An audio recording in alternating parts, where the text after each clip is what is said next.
Hello friends, स्वागत है आप सभी का वर्ल्ड ओपिनियन में। दोस्तों, हाल ही में आपने एक खबर सुनी होगी जिसमें कहा गया है कि रूस ने भारत को S-400 वायु रक्षा प्रणाली की डिलीवरी शुरू कर दी है। यह प्रणाली क्या है, वे भारत के लिए महत्वपूर्ण क्यों है और रूस से खरीद अमेरिका के साथ संबंधों को कैसे प्रभावित कर सकती है, आज हम इस वीडियो में आपको बताने वाले हैं।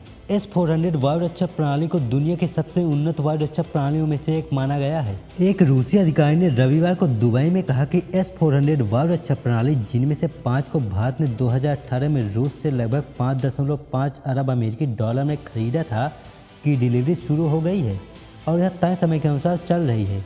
स्थापना के स्रोतों ने विकास की पुष्टि की है। S-400 वायु रक्षा प्रणाली की डिलीवरी इस साल के अंत तक की जा सकती है। भारत द्वारा रूस से S-400 वायु रक्षा प्रणाली खरीदने के कारण अमेरिका ने कुछ नाराजगी व्यक्त की है। इसे दुनिया की सबसे उन्नत और शक्तिशाली वायु रक्षा प्रणालियों में से एक माना जाता है। ड्रोन हो या मिसाइल, रॉकेट हो अथवा लड़ाकू विमान, जेट सहित लगभग सभी प्रकार के हवाई हमलों से बचाने में यह सक्षम है। यह लंबी दूरी की सतह से हवा में मार करने वाली मिसाइल प्रणाली है। नाटो द्वारा नामित इसे 21 ग्रोलर और रूस के अल्मास सेंट्रल डिजाइन ब्यूरो द्वारा विकसित S-400 घुसपैठ करने वाले विमानों, मानव रहित हवाई वाहनों, क्रूज मिसाइलों और बैलिस्टिक मिसाइलों को शामिल कर सकता है। हाल ही में इंडो पैसिफिक कमांड के लिए अमेरिकी वायुसेना के जनरल के एक लेख में कहा गया है कि यह हवाई हमलों से सैन्य, राजनीतिक और आर्थिक संपत्तियों की रक्षा के लिए डिजाइन की गई एक एंटी एक्सेस संपत्ति के रूप में सामने आया है। प्रत्येक इकाई में 2 बैटरी होती है, जिनमें से प्रत्येक में एक कमांड एंड कंट्रोल सिस्टम, एक निगरानी रडार और सगाई रडार और 4 लंच ट्रक होते हैं। रूस 1993 से S-400 विकसित कर रहा है। इसका पहला परीक्षण 99 के दशक में शुरू हुआ है और रूस ने इसे सन 2007 में तैनात किया था। रूस की S-400 वायु रक्षा प्रणाली 4 प्रकार की मिसाइलों से सुसज्जित है, जिनमें से 40 किलोमीटर, 120 किलोमीटर, 180 किलोमीटर और 400 किलोमीटर तक की दूरी है। एक अध्ययन के अनुसार यह एक साथ 600 किलोमीटर की सीमा में 160 वस्तुओं को ट्रैक कर सकता है और वहीं 400 किलोमीटर की सीमा में 72 वस्तुओं को लक्षित कर सकता है। अब हम आपको यह बताएंगे कि रूस का S-400 मिसाइल डिफेंस सिस्टम काम किस प्रकार से करता है। S-400 एक हवाई खतरे का पता लगाता है। जिस क्षेत्र को इसकी रक्षा करनी होती है, खतरे के प्रक्षेप वक्र की गणना करता है और इसका मुकाबला करने के लिए मिसाइलों को दागता है। इसमें लंबी दूरी के सर्विलांस राडार लगे होते हैं जो कमांड व्हीकल को सूचना भेजते हैं। लक्ष्य की पहचान करने पर कमांड वाहन मिसाइल लॉन्च का आदेश देता है। यदि हम वहीं पर iron dome missile defence system के बारे में सोचें, जिसे हाल ही में इजरायल द्वारा गाजा से आने वाली रॉकेटों से बचाने के लिए किया गया था, केवल S-400 वायु रक्षा प्रणाली में उन खतरों से बचाने की क्षमता है जो बहुत दूर है। आखिर भारत ने रूस के S-400 मिसाइल डिफेंस सिस्टम को क्यों खरीदा?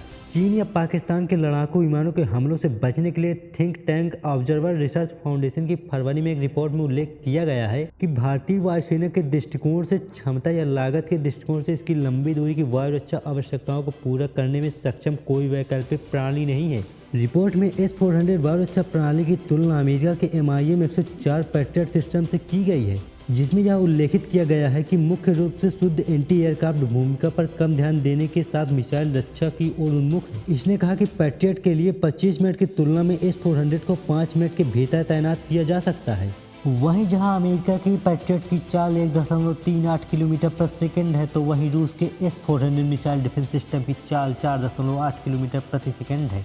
जहां अमेरिकी पैट्रियट से एक बार मिसाइल दागने में $1 बिलियन का खर्च आता है, तो वहीं रूस की S-400 मिसाइल डिफेंस सिस्टम से एक मिसाइल दागने पर $500 मिलियन का ही खर्च आता है। वहीं आपके दिमाग में भी यह बात आ रही होगी कि रूस आखिरकार कब तक भारत को S-400 मिसाइल डिफेंस सिस्टम देगा। दुबई में सैन्य तकनीकी सहयोग के लिए रूस की संघीय सेवा के निदेशक ने कहा कि रूस ने भारत को S-400 वायु रक्षा प्रणाली की आपूर्ति शुरू कर दी है और पहला डिवीजन 2021 के अंत तक वितरित किया जाएगा। भारत को वर्ष के अंत तक खरीदी गई 5 इकाइयों में से पहला प्राप्त होने की उम्मीद है। भारत ने अक्टूबर 2018 में 5 इकाइयों के लिए एक आदेश दिया है। शुरुआत में डिलीवरी 24 महीने के भीतर होनी थी, लेकिन कई कारणों से इसमें देरी हुई है।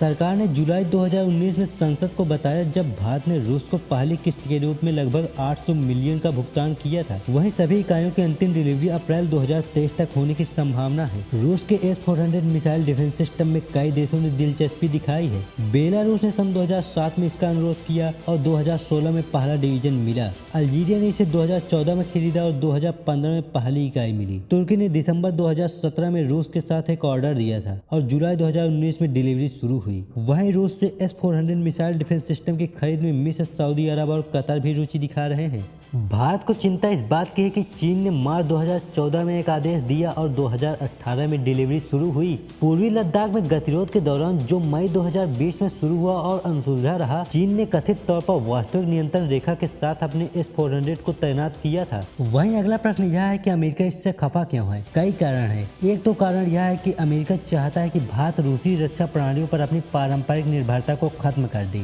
रूस दशकों से भारत के लिए सबसे बड़ा रक्षा भागीदार रहा है। एक ऐसा रिश्ता जो भारत के राजनयिक और रणनीतिक रूप से अमेरिका के करीब आने के साथ बदल रहा है। अमेरिका से आयात बढ़ा है, मुख्यतः रूसी आयात की कीमत पर। सन 2011 से लेकर 15 में संयुक्त राज्य अमेरिका भारत का दूसरा सबसे बड़ा हथियार आपूर्तिकर्ता रहा, लेकिन 2016 से 20 में संयुक्त राज्य अमेरिका से भारत के हथियारों का आयात पिछले 5 सालों की अवधि की तुलना में 46% कम हुआ है, जिससे संयुक्त राज्य अमेरिका भारत का चौथा सबसे बड़ा आपूर्तिकर्ता बन गया। जनवरी में अमेरिकी कांग्रेस की एक रिपोर्ट में चेतावनी दी गई थी कि अगर भारत S-400 वायु रक्षा प्रणाली की खरीद के साथ आगे बढ़ता है तो इससे प्रतिबंध लग सकते हैं। रिपोर्ट में चेतावनी दी गई थी कि रूसी निर्मित S-400 वायु रक्षा प्रणाली खरीदने के लिए भारत के बहु अरब डॉलर के सौदे से भारत पर अमेरिकी प्रतिबंध लग सकते हैं। भारत के विदेश मंत्रालय ने जवाब दिया कि भारत और अमेरिका के बीच एक व्यापक वैश्विक रणनीतिक साझेदारी है और भारत की रूस के साथ एक विशेषाधिकार प्राप्त रणनीतिक साझेदारी है। मंत्रालय ने कहा कि भारत ने हमेशा एक स्वतंत्र विदेश नीति अपनाई है।